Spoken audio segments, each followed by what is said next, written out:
Hello, this is Maria from It's Alright This World, and welcome back to myself. I guess I've delayed this video podcast publishing for like 2 weeks. Yeah, I'm really sorry that I haven't been recording this final episode. There has been a lot of things on my plate. Opportunities are coming left and right because since I've started this series, I've been answering to a lot of questions. And again, thank you so much for your support. Thank you so much for the inquiries. And to those who are still interested in partnering up with me, whether it regards to tutorials or SEO or social media or content marketing, please just do contact me at contact@mariaasfigueroa.com. So I have my email address at the bottom of this video. So please just shoot me an email and I'll be I'll be more than glad to help you out with your needs. So let's do a recap, of the final of the last 4 steps that I've revealed for this Facebook for Dummies series. So one, you really have to know who your target audience are. Without knowing your target audience, you wouldn't know how to speak to them.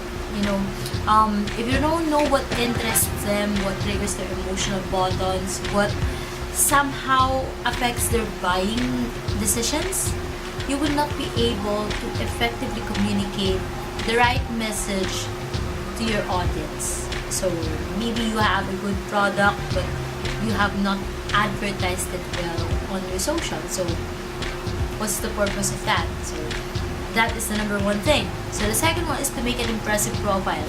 You cannot have a blank cover photo or a profile picture that's very blurred or low resolution. You have to make sure that your profile picture and your cover photo stands out, because as much as possible you want your Facebook page to be its own character, to have its own persona. Number 3, making a social calendar. This is very, very crucial, especially if you know that your niche is a little bit repetitive at some point. Everything in this world is repetitive. So every niche, every industry, it takes time before you can create a content that's very new or unique.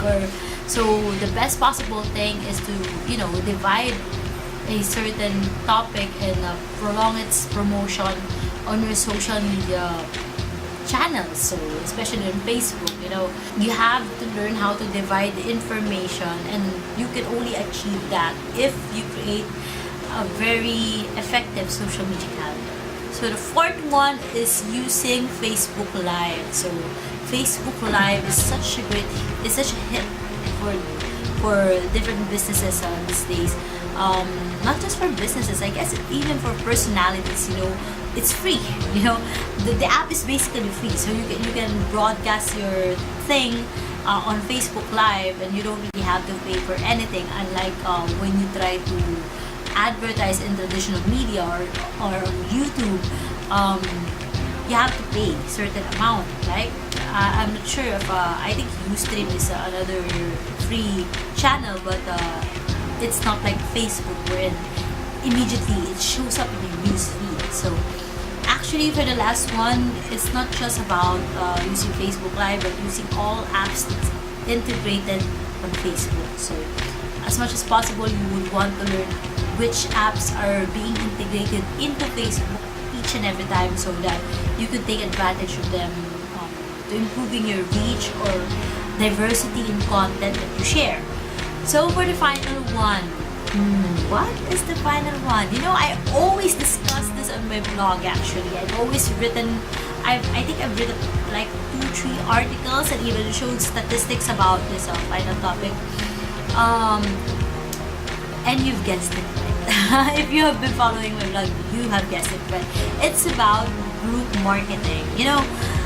Community outreach on Facebook is very effective. It's the most effective way of organically gaining likes and shares on your post.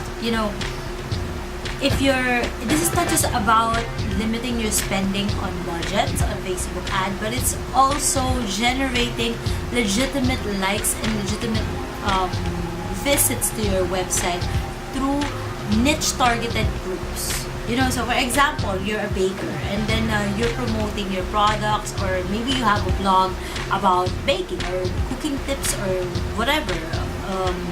Let's say you have a blog on cooking tips. So, of course, obviously, you are going to find some groups that are interested in your niche. So you will go and find groups that are joined by bakers, local bakers, or home bakers and small business owners, etc. and or hobbyists. And then when you try to share with them your content, you can easily see that it's kind of an automatic trigger that, oh yeah, I'm gonna follow this page. It's because it's obvious that when you are trying to share your content with a niche group or with an interest group, it is very evident that they will be liking your content as well. It's the perfect setup for a business or an influencer or an individual or a brand representative to penetrate. To penetrate these groups, because all of your target audience, or maybe not everyone, but perhaps around 50 to 75% of your target audience is within that group. Not unless you don't know where. Again, this is where number one tip comes into play. You have to know who your target audience are. So if you don't know who they are, you will never know which communities you want to penetrate or join in order to promote your products and services. So if you will visit, I will be linking a couple of articles that I've written in the past with this video. But there you will see that with group marketing, you can really see the difference in traffic, in website traffic. There was this one account that I handled before, and we were experimenting on group marketing, and they really spiked up in their numbers when it comes to website traffic, and I guess even the conversion, because we were asking for sign-ups back then for their services, and these sign-ups were valid leads increase. At the end of the day, we have gathered leads for that service, and that is just through Facebook marketing. That is the last one of our Facebook for Dummies tips. So yeah, number 1, know your target audience. Number 2, make an impressive profile. Number 3, make sure you create a social media calendar. Number 4, make use of Facebook Live. And number 5, join communities. If you have all of this, if you follow these steps, I'm gonna guarantee you success with your Facebook marketing campaign or any social media campaign for that matter. I have this client right now, and they are very strategic and very smart in their approach when it comes to a social media campaign. He was actually the one who convinced me that it should be a different approach to every social media channel, which is actually the right thing to do. But of course, since if you already have your mindset that, okay, Facebook and Instagram are the only 2 things that work for me, the others are just fillers. When I saw the statistics, I noticed that there are a lot of clicks in Google Plus and Twitter for this campaign, which is weird because we were focused actually on Facebook and Instagram, but then the statistic shows that there are more followers interested in his product via Google Plus and Twitter. I guess that's it this is a wrap for the Facebook for Dummies series. Oh my god, it has ended. If you have any topics that you wish to suggest that I could make a video out of, I guess I'll be making this. I'm gonna do this more often because I don't really have a lot of time to write right now. Although I know this blog is called It's a Writer's World, I don't have a lot of time right now.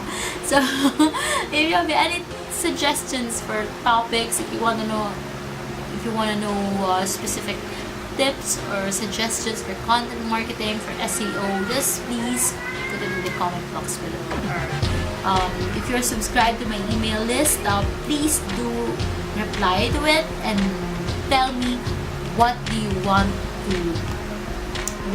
to hear about. It's right. So is Maria and signing out.